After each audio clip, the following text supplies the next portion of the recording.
What is up, guys? Welcome back to Bring Me Joy-Con. Today we are going to take a look at Yooka Laylee and the Impossible Lair. Now, after the first Yooka Laylee game left a bad taste in my mouth, I thought, you know what, Platonic games? Just when I think you couldn't possibly be any dumber, you go and do something like this. And totally redeem yourself! And judging by this screenshot, they agree. Boy, talk about redeeming yourself. If you guys remember, in the first Yooka Laylee review that I did for the first game, I was extremely disappointed. These creators are some of the best video game makers, the best video game composers, the best designers. I mean, these guys made Banjo-Kazooie, they made Diddy Kong Racing, they made 007, for God's sakes. I mean, these guys, really, you expect a good game from them. And when that first one came out, it was just so heartbreaking to see these people that literally sculpted my childhood and what I think of video games just having a complete flop. And, you know, I gotta say, they've really proven themselves this time. This game is absolutely fantastic. The controls are so on point. They feel so smooth. They feel just right. The jumps and the rolls and everything. It's just, you have complete control and it doesn't feel weird at all. I really enjoy platformers where you feel like you're fully in control of the character. And that's exactly how this feels. There's just the right amount of enemies on screen. In that first game they made, there weren't really enough enemies around, and they were kind of boring to try and kill, and something just didn't feel right. And this time around, they nailed it. They absolutely nailed it. I love this game. I'm baffled by how good this game is. I really like that they took some of the original things from the game. Essentially, this world all still exists in the same way. The characters, the enemies, the bad guy, capital B, it's all there. But they've rethought the entire game and how it should work. This game is now a side-scroller. The map, the outer world map, is a top-down view, and you go into the books. There's still pages, there's still the feathers to collect. It's absolutely incredible. Something unique and different that they have done that I think is very cool, that the Impossible Lair is available for you to go into right at the beginning of the game. And you have got to try to get through it, but without upgrades, it would be extremely hard. I couldn't imagine somebody actually going through and doing this. I tried and I could only complete the first area, because without playing through the levels that you have access to and earning the upgrades, they call them tonics, that you can use and apply them to your character before you go into a level, it makes it extremely difficult to get through. That's why it's called the Impossible Lair. I would love to see someone take a run at the Impossible Lair without ever going into some of the other levels and getting the upgrades. I'm very curious how far people can make it. I think that'll be something that people will be into, especially speedrunners, because that essentially, I believe, is the end of the game. It's just impossible to get through. So it'll be very interesting to see some of these speedrunners take a crack at this and see how quickly they can complete this game. I'm wondering if anybody can actually get through the Impossible Lair without the upgrades. I know I definitely can't. I just got through the very beginning of it, and then I died immediately. So it's very difficult. I think it said I got 2% through. So it keeps a percentage score to tell you how far you got through the Impossible Lair. So, because obviously you're not going to make it through there, you go into level 1.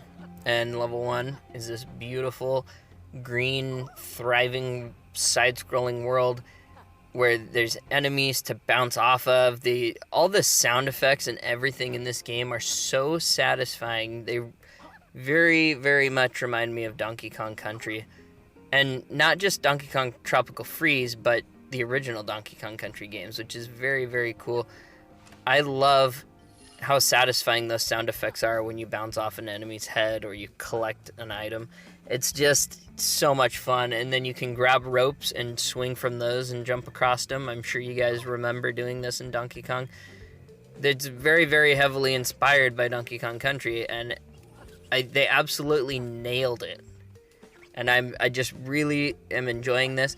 You can actually change worlds, so you can like grab an ice thing and drop it into one of the books, and then that will change the level drastically, and it'll force you to take a new route through the level. So if you drop an ice thing into a book, then the level all freezes over, and it's like playing a whole new level. It's just very, very cool. I love how the world map has these little puzzles that you have to solve to progress through the game.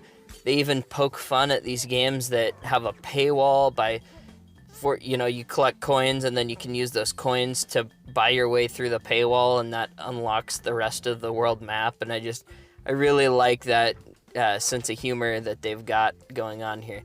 This is very, very fun. They've completely reinvented the Yooka Laylee series, and I really, really like that. And I hope that they stick with this side-scroller format, because it's just better. It just works better.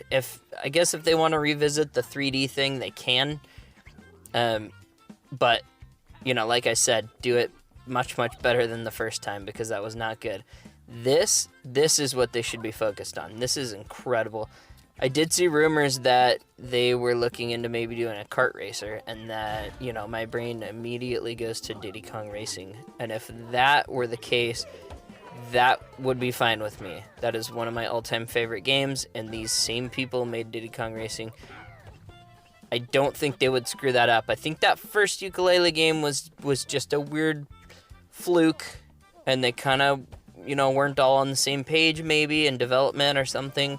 And, they kind of had to get their rhythm back. It's like when a basketball player gets an injury and has to go, is off forever, and then has to kind of get their rhythm back. And now they've got it, and they've absolutely nailed it, and I love this game. Maybe I'll do another video on this game later when I complete the Impossible Lair, or maybe I'll keep doing my live playthrough that I was doing. I started one. Nobody really seemed that interested in it, but that could just be timing or whatever, or maybe people are more interested in other games. I don't know. But this game's fantastic, and I can't wait to get back on it and keep playing. I got to level 6 or 7. I also froze over some of the levels and played through them again, because like I said, that just creates like a whole new level when you do that. So I got fairly into this game, and I'm just literally everything about this is enjoyable. There's nothing bad about this game that I can tell so far. I would even say that it's probably better than Donkey Kong Tropical Freeze, because when I play Tropical Freeze, I get bored. It feels very repetitive. It's not a bad game, and it's a good, nod at those old games.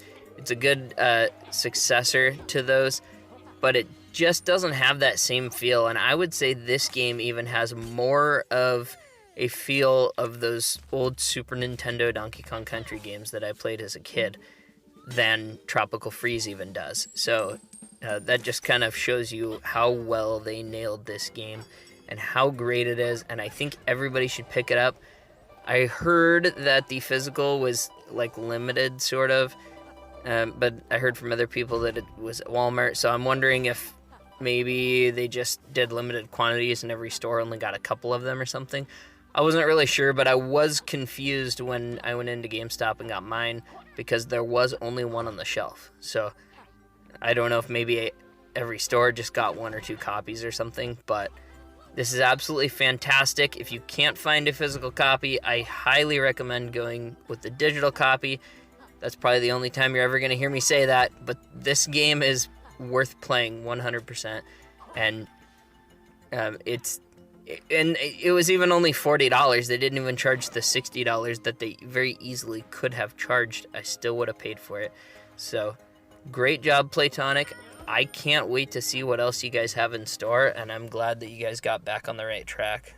Guys, if you have not subscribed to the channel yet, please do so now. Ring the bell so you get notified every time I do an upload. I am uploading 5 to 6 days a week now. I am absolutely having a blast making these videos for you guys. I would love to hear in the comments if you enjoyed this video or what you think of this game, or if you'll be picking it up if you haven't got it yet. Let me know. Follow me on Instagram as well, because we post there almost every day. We always post when we go live, so that would be a handy thing to have, so that you know every time we go live. We have a lot of fun on the channel when we go live. So have an awesome day, guys, and I'll see you in the next video.